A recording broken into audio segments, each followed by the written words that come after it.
The other thing that we're going to take a look at, schedule. Let's take a look at how the 2022 schedule lays out. It was announced last night after our show. So first 4 games, they're pretty winnable when you look at it. Panthers, Jets, Steelers on a Thursday night, and then the Atlanta Falcons.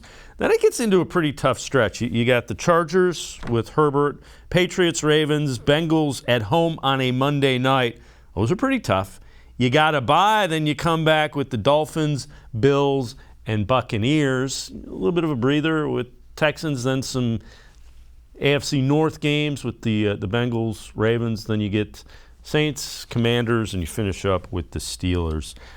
When you look at that, my first reaction to that was Browns should be at the very minimum 3-1, possibly 4-0, and it lays out favorably if for some reason, and nobody knows for sure, but if Deshaun Watson gets suspended for the first part of the season, those are winnable games with Jacoby Brissett or, Baker Mayfield or whomever the Browns have at quarterback.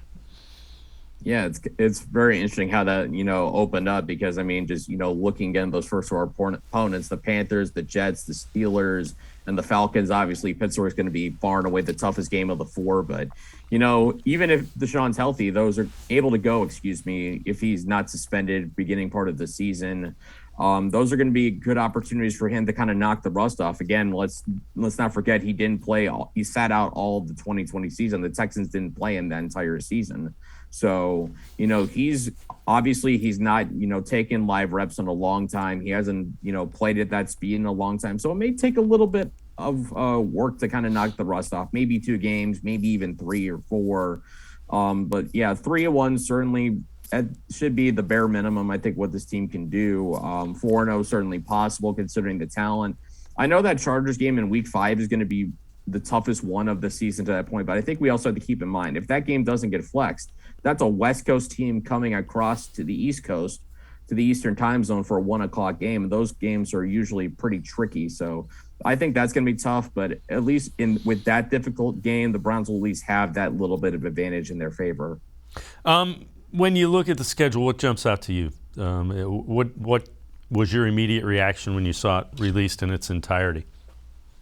Well, just game-wise, Buffalo and Tampa Bay back-to-back, that is absolutely brutal. You're talking about 2 Super Bowl contenders. There's reason to think that's a potential Super Bowl matchup. And then, obviously, the Browns only gotten 1 chance to face Josh Allen. They won that one back in 2019. Josh Allen now is a completely different animal than we saw in 2019 when the Browns and Baker Mayfield were able to beat the Bills at home.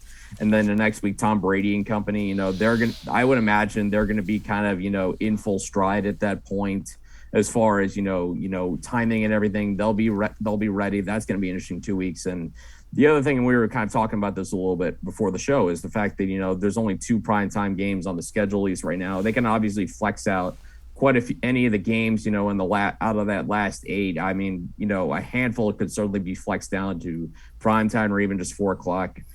Part of me thinks it's, a thing of maybe the NFL after, the Browns have disappointed in 2019 and 2021 when they got an extra national television games, maybe kind of wants to see them earn it a little bit more. Yeah, that's certainly a possibility. And you know what? Doesn't matter. All of them count the same, whether it's primetime, 1:00 Sunday, 1:00 Saturday, whenever they play it. Got to win. If you win, pretty much everything's taken care of.